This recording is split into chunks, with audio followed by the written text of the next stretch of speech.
Balogun. Have you seen Balogun? Flo Balogun, Arsenal player, known out in Liga. Brooklyn-born, Nigerian parents, English raised, been in England since he was 2 or 3 or something. Arsenal academy. Didn't play for the England under-21s because he's, I think he was ill. I think was the official. I don't know what the reason was, but he couldn't go. The real reason is he's been, I think, in Orlando, getting stuff bought for him. How do you feel about the fact that, I don't know, you're having to convince people to be American? Don't you have like 300 million of you? Oh, is this salty? Is this salty Rennie? Knowing that Balogun's not going because we don't get Balogun. We're amazing. We're English. We don't need him. We're good enough. We've got Harry Kane. Do you think that Flo Balogun would make the England squad in his career? Seriously? I do. I think he's got. I mean, against San Marino in one of those ones. Who's your backup? Who's your backup? Ivan Toney. Now he is. What about Tammy Abraham? All right, that's 3. I mean, that's already 3. Oh, what's his name in Newcastle? Went to the World Cup. Callum Wilson. Oh, so what? You think he's better than Callum Wilson? I'm just asking you. Who's when Harry Kane goes down? Who's your guy? It's not Balogun, is it? I just asked you. Simple question. Who's your guy? Had you right? If Harry Kane goes down for England, who's your starting striker? Ricardo Pepe. See, Tim, you know what's happening. He's deflecting because he's scared shitless. Sorry, Tim. Of what? What's going to happen when Harry Kane is no longer the iconic presence up top for England?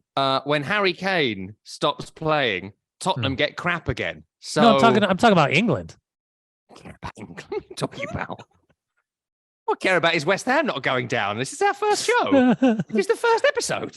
Balogun. England? Yeah, listen. Come on, tell me. Balogun, all jokes aside, 17 goals in France, 2 behind. Good player. Looks good. Kylian Mbappe. He's got a great profile.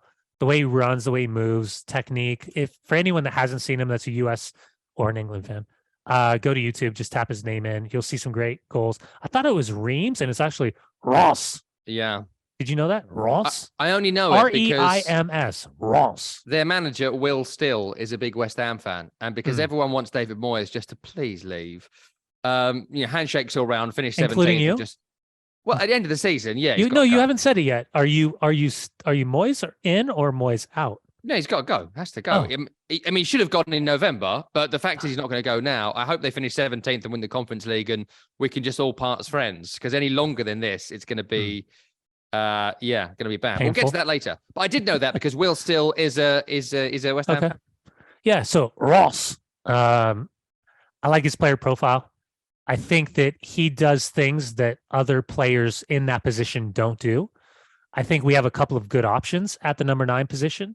It's good to see Pepe back scoring goals. It's good to see DK healthy and back in the team after having a stronger run recently with West Brom after having injuries.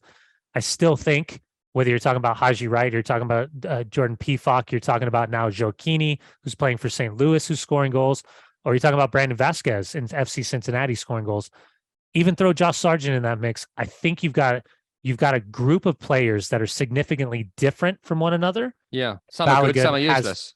Balogun has something that is completely different. But what about the? Because Roberto Mancini's been talking about it recently by trying to get more Argentinians into the Italian squad. What about the courting of players? You know, I know I was going about Mark Noble and how he's such a great person and all that sort of stuff, but he was offered the chance to play for Ireland because of his family heritage and was like, well, I'm not Irish. So I'm not going to play for Ireland. Well, it's I'd different be taking here. the spot from someone Irish. Yeah, it's different here. How do I explain this to you about the States?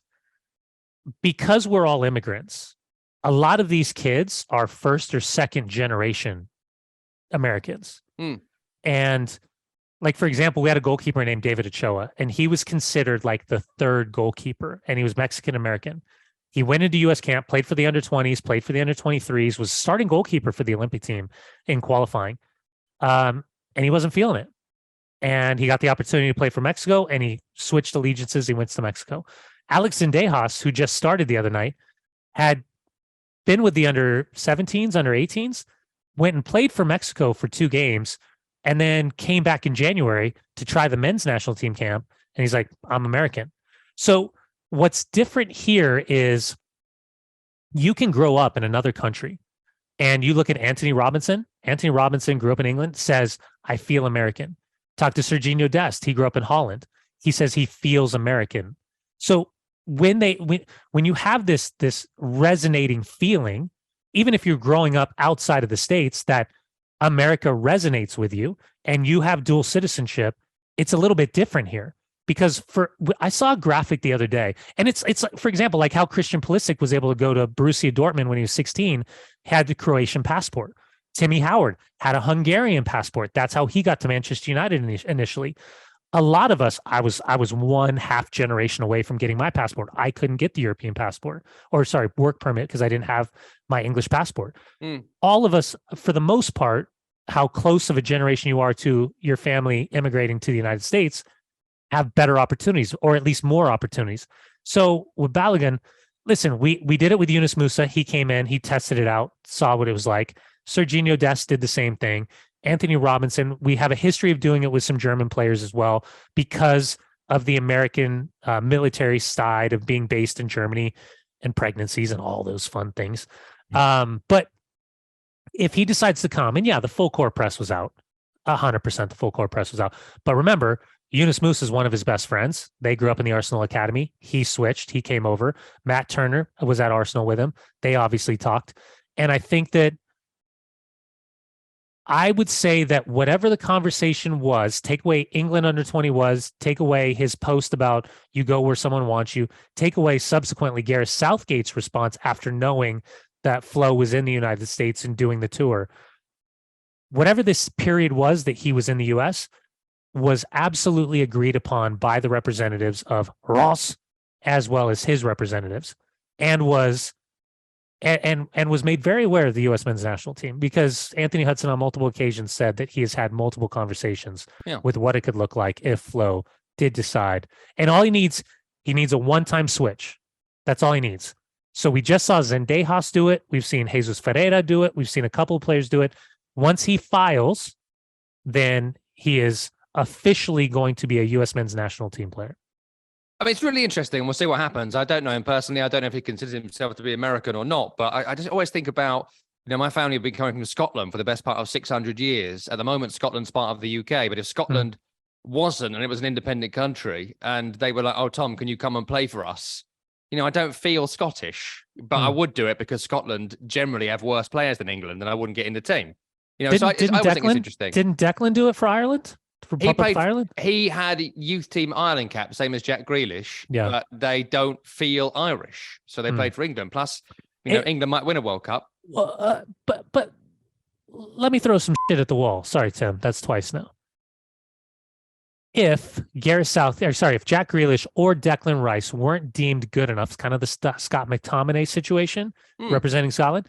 If they're not deemed good enough to play for England, you bet your ass both of them are playing for the Republic of Ireland. Well, you say that, but I gave you the Mark Noble example, and he got offered the chance to play, and he is basically Scott McTominay in many ways. There was times where he's probably good enough to play for England, but at that time, England had Gerrard, Lampard, etc. Right? Yeah. So in another era, he probably would have played.